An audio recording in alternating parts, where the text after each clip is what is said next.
Hi all, monsoon has started in Mumbai and this is the high time you will witness the elegant beauty of Mumbai. Seriously. And என்ன climate change வந்தாலும் நான் என்னோட ஜூஸை விடுறதா இல்லை because this is giving me amazing benefits. You have to believe me. In last 1 week, sudden drastic change in weather from summer to winter. யோசிச்சு பாருங்கள், ஏசியை ஃபுல் டே சம்மரில் யூஸ் பண்ணாமல் இருக்கவே முடியாது. Whole day you have to use AC to sustain in Mumbai. Of course திடீர்னு AC தேவையே இல்லை, அந்த சில்னஸ் வந்துடுச்சு, அந்த ஹாட்னஸ் சம்மரோட ஹாட்னஸ் போயிடுச்சுங்கிறப்போ என்ன ஒரு டிஃப்ரென்ஸ் இருக்கும், அதுதான் எங்களால் ஃபீல் பண்ண முடிஞ்சிச்சு. அண்ட் இந்த வியூ பாயிண்டில் அந்த அளவுக்கு வெயில் கூட இல்லை, சுடுற அளவுக்கு வெயிலோ அந்த மாதிரி எதுவுமே இல்லை. வின்டரோட ஸ்டார்டிங் டைமில் எந்த அளவுக்கு ஒரு க்ளவுடி சன் இருக்குமோ அந்த அளவுக்கு தான் இருந்துச்சு. என்னால் முடிஞ்ச அளவுக்கு இந்த வியூ பாயிண்டில் அந்த க்ளவுடி சன்னாக இருக்கட்டும், அந்த க்ளவுடி வெதரை டைம் லேப்ஸில் வச்சு எடுக்க ட்ரை பண்ணியிருக்கேன். It took around 15 to 20 minutes. Almost ஒரு 6 to 7 கிளிப்ஸ் எடுத்திருப்பேன், நிறைய ஃபோட்டோஸ் எடுத்திருப்பேன். பட் 3 to 4 தான் இதில் ஆட் பண்ணியிருக்கேன் because that look so amazing. நீங்களும் பாருங்கள், பார்த்துட்டு எது நல்லாயிருக்குன்னு கமெண்ட் பண்ணுங்கள். அந்த அளவுக்கு ஹெவி ரெயின்ஃபால் இல்லாததுனால அப்பப்போ வெயில் அப்பப்போ மழைன்னு தான் அடிச்சிட்டு இருந்துச்சு. இன்றைக்கி கிளைண்ட் விசிட், அதுவும் இன்றைக்கி ஃப்ரைடே. நான் கண்டிப்பாக ஒர்க் பண்ணி தான் ஆகணும், பட் ஐ குடண்ட். ஃப்ரைடே சும்மாவே ஒர்க் பண்ணுற மூடு இருக்காது.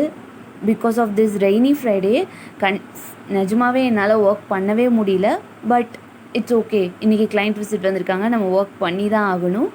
And in between I had a chance to witness this beauty also. உங்களுக்கு இந்த கிளிப்ஸ் எல்லாம் பிடிச்சிருந்துச்சுன்னா கண்டிப்பாக கமெண்ட் பண்ணுங்கள். இது எல்லாமே டைம் லேப்ஸில் எடுத்தது தான். டைம் லேப்ஸில் எடுக்கலைன்னா கண்டிப்பாக இது ரொம்ப ஸ்லோவாக கிடையாது.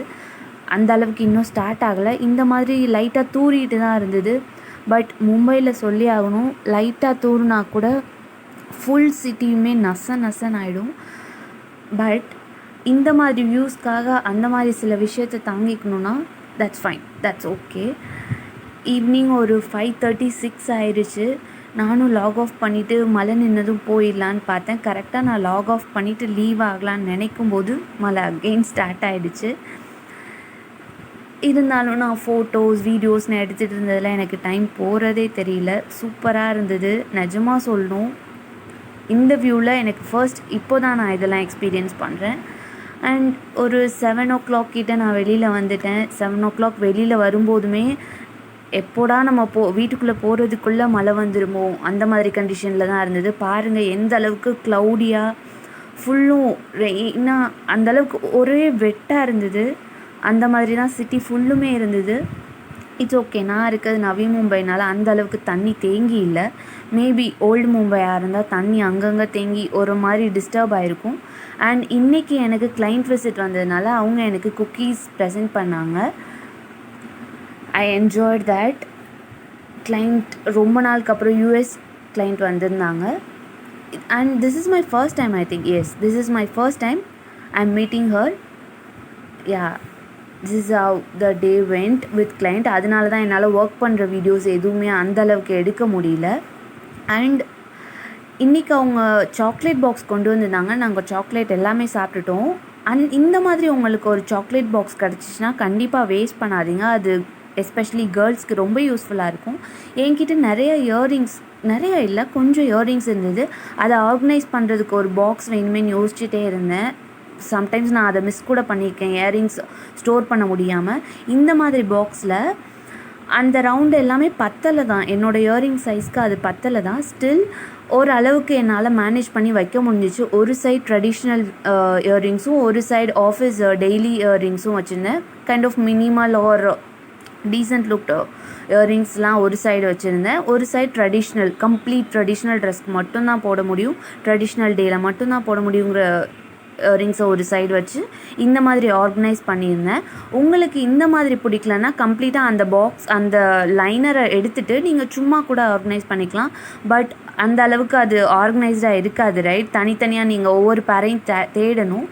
ஸோ அதுக்கு இதுவே பெட்டர் தான். பட் இதில் என்ன ப்ராப்ளம்னா, இந்த மாதிரி நீங்கள் ஸ்டோர் பண்ணும்போது இதே மாதிரி தான் வைக்க முடியும். நீங்கள் கொஞ்சம் கூட ஆட்டி அசைச்சு வச்சிங்கன்னா அந்த டாப் லேயருக்கும் பாட்டம் லேயருக்கும் நடுவில் கேப் அதிகமாக இருந்துடவே அது கண்டிப்பாக மிஸ்மேட்ச் ஆகிடும். ஸோ இந்த மாதிரி சாக்லேட் பாக்ஸ் உங்களுக்கும் கிடச்சிச்சின்னா கண்டிப்பாக ட்ரை பண்ணி பாருங்கள். இந்த ஹேக் ரொம்ப நல்லாவே யூஸ் ஆகுது எனக்கு. அண்ட் என்னால் டெய்லி ஒரே இயரிங்ஸை போட்டுட்டு போகாமல் எனக்கு சாய்ஸஸ் நிறையா இருக்கும். எது வேணும்னாலும் ஈஸியாக நான் பிக் பண்ணி எடுத்துக்கலாம். நீங்களும் இதை ட்ரை பண்ணி பாருங்கள். நிஜமாவே ரொம்ப நல்லா இருந்தது.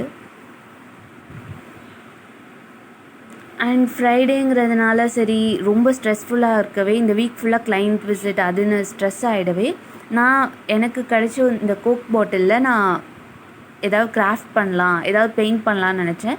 அந்தளவுக்கு யூஸ்ஃபுல்லாக இல்லைனாலும் என்னோடய ஸ்ட்ரெஸ் கொஞ்சம் போகும், அந்த வீக்கோட ஹோல் ஸ்ட்ரெஸ்ஸும் போகுங்கிறதுனால தான் நான் கிராஃப்ட் ஆரம்பிச்சிட்டேன். ஃப்ரைடே தான். ஸோ நாளைக்கு எந்த பிளானும் இப்போ வரைக்கும் இல்லை. ஸோ லேட்டாக எழுந்து பண்ணால் கூட எந்த ப்ராப்ளமும் இல்லை. அதனால் இந்த மாதிரி பிளாக் கலரில் பேஸ் நல்லா கொடுத்துட்டேன். நீங்கள் அப்படி கொடுக்குறதா இருந்தால் எந்த திட்டும் இல்லாமல் நல்லா கொடுத்துருங்க. டின்னில் ஓரளவுக்கு நல்லாவே பெயிண்ட் ஒட்டும். நீங்கள் ஒரு 5 மினிட்ஸ் ஆற வச்சிங்கன்னா போதும், பெயிண்ட் நல்லா காஞ்சிரும். இந்த மாதிரி தான் நான் ட்ரை பண்ணேன். இது நிஜமாவே நான் பிளான் பண்ணது ஒன்று. நான் வரைஞ்ச ஃப்ளார்ஸ் அண்ட் லீவ்ஸ் அந்த எல்லாமே டிஃப்ரெண்ட் தான். பட் ஸ்டில் எனக்கு ரொம்ப பிடிச்சிருந்துச்சு அவுட்கம். இது நான் ஒன்றும் பிளான் பண்ணி ரொம்ப சூப்பராக இருக்கணும்னு பண்ணதில்லை. கைண்ட் ஆஃப் ஒரு ஸ்ட்ரெஸ் பர்ஸ்டராக இருக்கட்டுமே பெயிண்ட் பண்ணுறது அப்படிங்கிறதுனால தான் பண்ணேன். நிஜமாவே it was good. The time I spent was good, but the messy I created, look at it. It's too worst. And the mess என்னால் பார்க்கவே முடியல. But that's okay. க்ளீன் பண்ணிக்கலாம். இப்போது இந்த மாதிரி பெயிண்ட் பண்ணும்போது தான் நான் பார்த்தேன் என்னோடய பெயிண்ட் பாக்ஸில் பாதி பெயிண்ட் தீர்ந்துருச்சு. அந்த பாட்டில்ஸ் எல்லாம் நான் க்ளீன் பண்ண வேண்டிய டைமும் வந்துச்சு. இந்த பெயிண்ட் வாங்கியே நான் ஒரு ஒன் இயருக்கு மேலேயே ஆயிடுச்சு. எனக்கு தெரியல, டார்க் ரோஸ் அந்த ஃப்ளார்ஸில் யூஸ் பண்ணியிருக்கேன்ல, அந்த பெயிண்ட்லாம் நிஜமாவே கம்ப்ளீட்டாக டெக்ஸ்சரே போயிடுச்சு. என்னன்னு தெரியல, எக்ஸ்பைரி டேட்டா என்னன்னு தெரியல. இந்த காலியான பாட்டில்ஸை நான் ஏதாவது பண்ணலான்னு இருக்கேன், பார்ப்போம். ஸ்டிக்கர்ஸ் எல்லாம் ரிமூவ் பண்ணிட்டேன் ஆல்மோஸ்ட். எல்லோ அண்ட் ஒயிட் தான் நான் லாஸ்ட் இயரில் நிறைய யூஸ் பண்ண கலர்ஸ், அதனால் அதுதான் சீக்கிரமாக தீர்ந்துடுச்சு. மற்றபடி யூஸ் பண்ணாத கலர்ஸ் அந்த பாக்ஸ்குள்ளே நிறையாவே இருக்குது. பார்க்கலாம் எவ்வளோ சீக்கிரம் நான் அதை யூஸ் பண்ணேன்னு. இல்லைனா அதோட டெக்ஸ்சரும் போகிறதுக்கான சான்சஸ் இருக்குது. அண்ட் நைட் எங்களுக்கு ஒரு மாதிரி ஓகே வெளில போகலான்னு தோணிடவே பார்க்குக்கு போகலான்னு டிசைட் பண்ணிட்டோம். பார்க்குக்கு போகிற வழியில் தான் இந்த ஐஸ்கிரீம் ஷாப் இருக்குது. எனக்கு ஃபேவரட் இந்த ஐஸ்கிரீம் அமுல் ஃப்ரோஸ்டிக்ஸ் தான். எனக்கு நிஜமாவே ரொம்ப பிடிக்கும். Because of chocolate flavour and உள்ளேயும் சாக்லேட் இருக்கும், ரைட்? அதனால் எனக்கு ரொம்ப பிடிக்கும். உங்களுக்கு எந்த ஃப்ளேவர் பிடிக்கும்னு கமெண்ட் பண்ணுங்கள். இப்படியே நாங்கள் பார்க்குள்ளே போயிட்டோம். பார்க்கில் வீட்டு பக்கத்துலேயே பார்க் இருக்கிறதுனால எப்போ வேணால் நம்ம போய்க்கலாம். அண்ட் இங்கே 11 to 12 வரைக்குமே ஃபேமிலி ரொம்ப இருப்பாங்க. ஃபேமிலி கம்ப்ளீட்டாக இங்கே ஸ்பெண்ட் பண்ணுவாங்க. எஸ்பெஷலி ஃப்ரைடே அப்போது ரொம்ப அங்கே ஆளுங்க இருந்துகிட்டே இருப்பாங்க. நீங்கள் பயப்படவே தேவையில்லை. சாப்பிடும்போதே என் டிஷர்ட்டில் வேறு கொட்டிக்கிட்டேன், ரொம்ப சீக்கிரமாக உருகிருச்சு வேறு. But that was okay. இந்த பார்க்கில் கொசு கடிக்கும், மற்றபடி ரொம்ப பீஸ்ஃபுல்லான இடம். பார்த்திங்கன்னா தெரியும், ஃபுல்லும் டிராஃபிக் ஜாம். அந்த பார்க்கை சுற்றி மெயின் ரோட் தான் இருக்கும். ஃபுல்லும் எப்போவுமே வெஹிக்கிள்ஸ் போய்கிட்டே தான் இருக்கும். அது ஒன்று தான் ப்ராப்ளம். மற்றபடி ஃபுல்லும் டைம் ஸ்பெண்ட் பண்ணுறதுக்கான பர்ஃபெக்ட் பிளேஸ் அது. மெயின் ஏரியாவுக்கு நடுவில் இவ்வளோ பெரிய பார்க் வச்சுருக்காங்க. நிஜமாவே அது கிரேட் ஐடியா. வாக்கிங்காக இருக்கட்டும், ஜாகிங்காக இருக்கட்டும், நான் இங்கே அடிக்கடி வந்திருக்கேன் மார்னிங். இப்போது தான் நான் ரீசெண்டாக ஜிம் போகிறத விட்டதுலேருந்து வாக்கிங், ஜாகிங் எல்லாத்தையுமே விட்டுட்டேன். என்றைக்காவது டைம் கிடைக்கும்போது கண்டிப்பாக அதை ரீஸ்டார்ட் பண்ணணும். அண்ட் இது வரைக்கும் என்ன சப்போர்ட் பண்ண எல்லாருக்கும் தேங்க்யூ.